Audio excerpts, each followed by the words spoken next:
Assault and batteries, but my trunk stay ever ready. Assault and battery, if you scared, you never ready. This is gonna be a video on Sting, and I remember before, maybe about a month ago, about 3 weeks ago maybe, there was a big talk about Sting returning to the WWE, and he was really the hottest thing going when regarding the news-wise in all of wrestling. But how things changed so fast when CM Punk decides to leave, the whole Sting thing really got put on the back burner, and seems like now, whether he comes or not, it's really not going to be a big deal to so many people, because CM Punk, all he wanted to do was, make a change and do whatever, and seems like the most over he's gone in the past year is the 2 weeks that he's been gone from the WWE. It's weird how things like that work. It's, what guy's there, we see him every single week, and it really takes him having to leave for a lot of people to appreciate just what the guy brought to the table and just how good he really was. Sting, for me, it's a balance of two things. He can have him come back,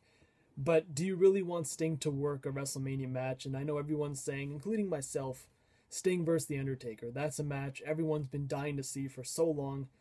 But the reality of it is, Sting is in his 50s, late 50s. Undertaker is in his same thing. They're both crippled guys. It's not like the Phenom, The Undertaker versus the Crow Sting. What people are expecting from the match is not what's going to be given to us.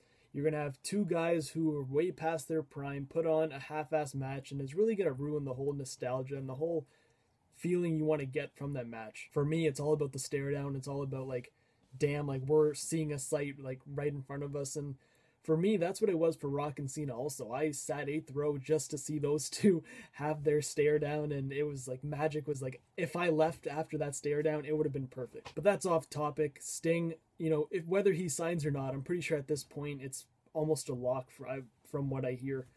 But I wouldn't have him wrestle. Reason being is because, first, he's going to get lost in the shuffle. There's so much going on right now with WrestleMania 30. You have Batista coming back. You have Daniel Bryan being the hottest thing going.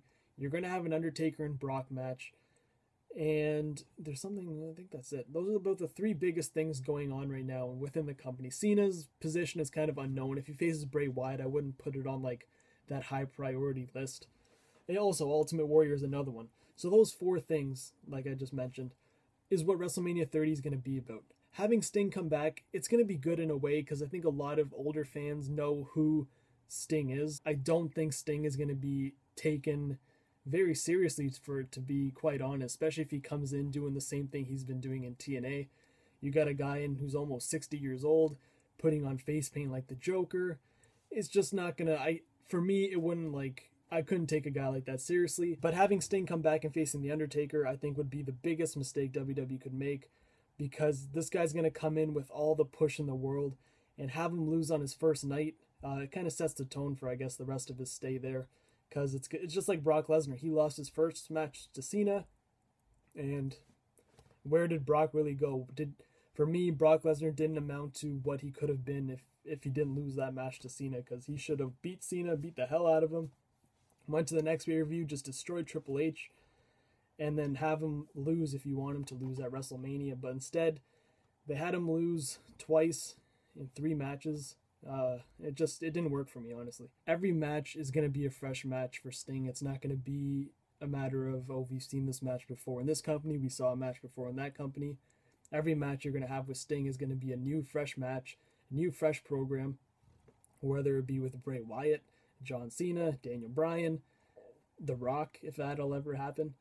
You can just do so much with Sting, and I know he only has a few years left, I would say, to actively wrestle and put on a half-decent match.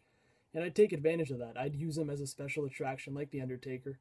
3-4 times in a year, have the guy in a role where you get to see him every week, but like Triple H, you can see him as much as you want, but once he laces up those boots, it's going to be something special. And that's, as far as Sting's capacity with wrestling, that's all I would have him do. Because I think having him wrestle on a weekly basis is really going to make that special feel go away. That's just my opinion. And it was just like The Undertaker. We see him 2 times a year, and those 3-4 weeks he's on TV, everyone pops, everyone goes crazy, and then he's gone. We miss him. He comes back. It's been the same routine since WrestleMania 27. So that's pretty much my thoughts on Sting, and I'll see you guys in the next video.